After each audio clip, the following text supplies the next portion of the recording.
This is one of nature's most sought out and prestigious and valuable tools that we've had for thousands of years. And it's very specific and it has quite an interesting backstory to it. However, most people haven't heard about it until about the past 10 years. And scientists first started working with it about 20 years ago. However, it's been around since, at least as far as we know, since about 1100 AD. And it's probably been around a lot before that as well. But it's been something that has been seen in ancient drawings, ancient traditions. It's been written about, it's been spoken about, and it's still used to this day traditionally by the people who are lucky enough to be from that area with one of the oldest rainforests in the world that produce this incredible root. Tongkat Ali has been used by the indigenous Malaysians known as the Orang Asli for over 1,000 years. And this is just according to historic events, but some argue that it's far before that time as well. The Orang Asli prize the roots of the Tongkat Ali, which in Malaysian stands for Ali's walking stick. And I'm sure Ali was doing a lot more than just walking with that stick, if you know what I'm saying. The Orang Asli harvest these roots, cut them up, and then boil the roots in water to make a Tongkat Ali tea. This was due to its great effects on libido and energy levels, as well as fertility. Now, there are stories of these indigenous people having upwards of 10, 20 children and having very large families, being able to support their whole families, being able to work well until their elderly ages because of the lifestyle that this Tongkat Ali helped them provide. However, of course, there are plenty of other factors that go to play here. It's not just the Tongkat Ali root, it's also the practice of harvesting the root.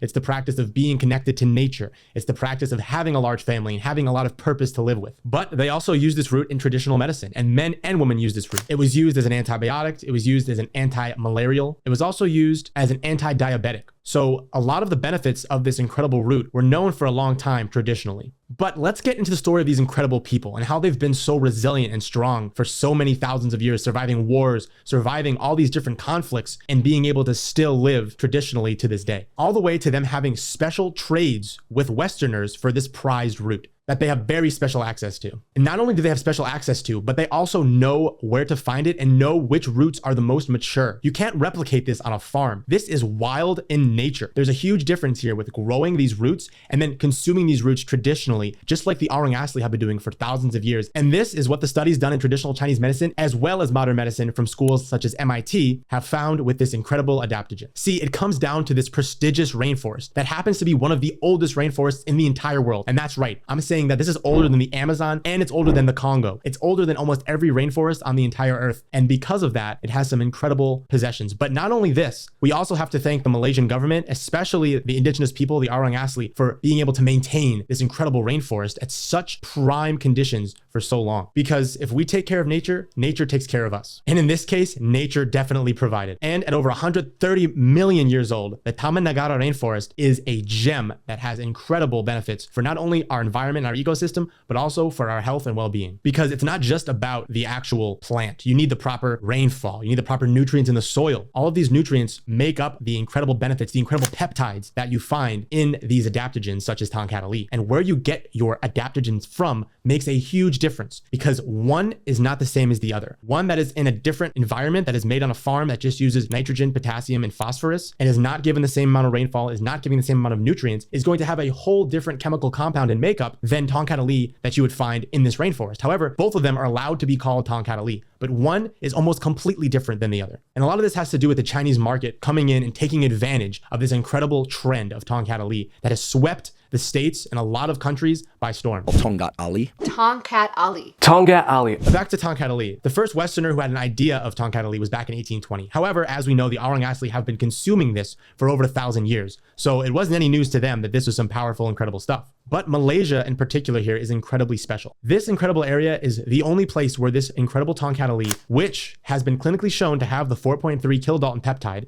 which if you don't know anything about, I talk about in this other video, there is an incredible magic to this rainforest. And we have the Orang Asli and Mother Nature to thank because Mother Nature provided it, but the Orang Asli made sure that it stayed alive and made sure that this tradition kept going for thousands of years. So I want to personally thank them as well as make sure that we're aware of the potential of these adaptogens and make sure that we're grateful for these incredible herbs that come from all over the world. Because think about it, you're getting something that was wildcrafted, that a indigenous person from another country who doesn't know any English would have no ability to communicate with you, speaks a completely different language, has gone out into the forest, knows what to look for, has trained over thousands of years from learning from their ancestors and the ancestors' ancestors, knows which roots to harvest, harvests the best roots, and is able to provide those roots to the proper systems in Malaysia. And not only is it incredible for us, but the Orang Asli, the indigenous people who have this incredible skill set, are also able to get paid and feed their large families. So it's a real big win-win on both ends of the spectrum here. And we need to make sure we keep this system going, because there's a huge difference between high quality Malaysian rainforest grown tongkat Ali and some copycat that probably doesn't have any uricomanone or doesn't have the 4.3 kilodalton peptide. And of course, as we already know, the over 25 human clinical double-blind placebo studies showing the increase of free testosterone, the improvement in bone health, the improvement in sperm quality just by taking tongkat Ali. So big thanks to the Orang Asli, the Malaysian government, and the botanist who found this, and the Westerners who knew this was something special and started to bring it into the Western world. All of these people allowed for this system to now get us to this place where we can consume tongkat Ali every single day and live our best lives as a man or as a woman, because tongkat Ali not only has benefits for men, but the women also were traditionally consuming tongkat Ali. And I'm sure that their husbands and partners were very grateful for this as well. So let me know in the comments about anything you have to say about tongkat Ali, the Orang Asli, the Malaysian rainforest, or anything related to health and well-being. And remember to like and subscribe